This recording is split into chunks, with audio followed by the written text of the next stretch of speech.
एक बार की बात है, एक बहुत ही प्रसिद्ध और आत्मज्ञानी बौद्ध भिक्षु साल के ज्यादातर समय एक बहुत ही दुर्गम और ऊंचे पहाड़ में रहा करते थे। उस पर्वत पर चढ़ना बहुत ही मुश्किल था, इसीलिए पूरे साल भर में बहुत ही कम लोग उनसे मिलने जाते थे। उनसे केवल वही व्यक्ति मिलने जाता जो या तो उनसे मिलने का बहुत ही ज्यादा इच्छुक होता या फिर उसकी कोई बड़ी समस्या होती जिसका उसे समाधान पूछना होता। नहीं तो ज्यादातर लोग उनसे तभी मिलते जब वो पहाड़ से नीचे आते।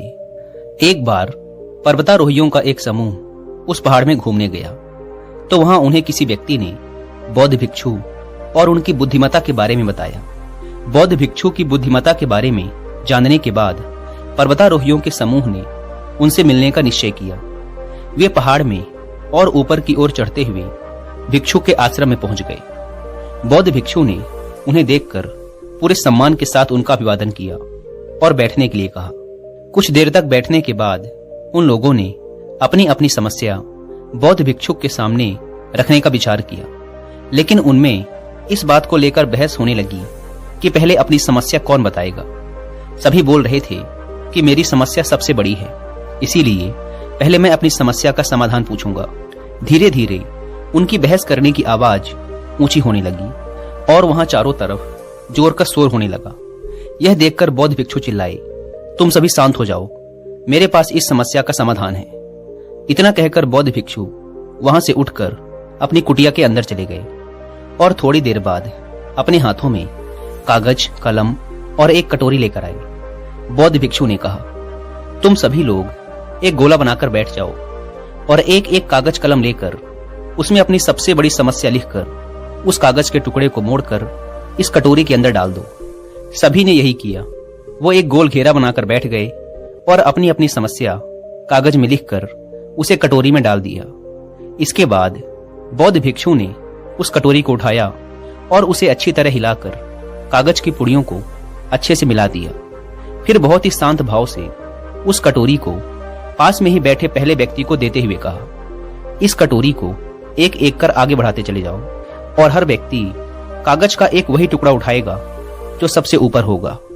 फिर उस कागज पे लिखी समस्या को पढ़ो और सोचो कि क्या तुम्हारे जीवन में भी यही समस्या होनी चाहिए जो तुम अभी पढ़ रहे हो, या तुम्हारी अपनी समस्या ही ठीक थी। एक एक कर सब ने कटोरी से पेपर उठाया और एक दूसरे की समस्याओं के बारे में पढ़ा।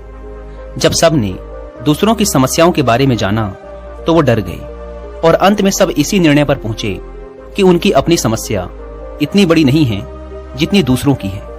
और कुछ ही देर में उन्होंने एक दूसरे को उनकी समस्याओं वाले कागज वापस कर दिए और अंततः सबके हाथ में अपनी अपनी समस्याओं वाले कागज ही थे। अब सब शांत थे और मन ही मन खुद को दूसरों से अधिक खुशनसीब समझ रहे थे। उनकी आंखें खोलने के लिए उन सब ने बौद्ध भिक्षु का दिल से धन्यवाद किया और वहां से चले गए। दोस्तों, हम सबको अपना अपना दर्द बहुत बड़ा लगता है, लेकिन कुछ कहानियां ऐसी होती हैं जो हमें एकदम से छोटा महसूस करवा देती हैं। हमें समझ आता है कि हम जीवन से कितनी शिकायतें करते रहते हैं और थैंकफुल होना पूरी तरह से भूल ही जाते हैं। अगर हम अपने आसपास ध्यान से देखें तो हम पाएंगे कि हर इंसान यही सोचता है कि उसकी परेशानी सबसे बड़ी है। वही है जो इतनी सारी समस्याओं से जूझ रहा है, उसकी ही किस्मत खराब है। लेकिन अगर हम दूसरों की समस्याओं को देखें, उन्हें ध्यान से सुने, तो हमें हमारी समस्या बहुत छोटी लगने लगेगी। हम खुद को भाग्यशाली समझने लगेंगे। हम अक्सर छोटे छोटी समस्याओं को लेकर अपने जीवन और अपनी किस्मत को कोसते रहते हैं, जिनमें से ज्यादातर समस्याएं तो ऐसी होती हैं जिन्हें हम थोड़ी सी मेहनत और दिमाग लगाकर समाप्त कर सकते हैं, लेकिन हम उनके लिए भी हमेशा शिकायत करते रहते हैं। अगर किसी इंसान का वजन ज्यादा है तो यह उसके लिए एक समस्या है। अगर किसी का वजन कम है तो यह भी उसके लिए एक समस्या है। अगर कोई बेरोजगार है तो दुखी है। अगर किसी के पास नौकरी है तो अपनी नौकरी से दुखी है। और ऐसा सिर्फ इसलिए है क्योंकि जो हमारे पास है हम उसे स्वीकारते नहीं हैं। हम उसे नकारात्मक दृष्टिकोण से देखते हैं और उसमें कमी निकालते रहते हैं और दुखी होते रहते हैं। इस दुनिया में ऐसा कोई इंसान नहीं है जिसके जीवन में समस्याएं नहीं हैं, और ऐसा कोई भी दिन नहीं आने वाला जिस दिन हमारे जीवन से सारी समस्याएं, सारी कमियां समाप्त हो जाएंगी। ये हमारी आखिरी सांस तक हमारे साथ रहने वाली हैं। और जरा सोचिए कि अगर हमारे जीवन में दुख और परेशानियां नहीं होंगी तो हम खुशी को कैसे महसूस कर पाएंगे। हम माने या ना माने, परेशानियां हमारे जीवन का एक हिस्सा हैं और हम इनसे भाग नहीं सकते।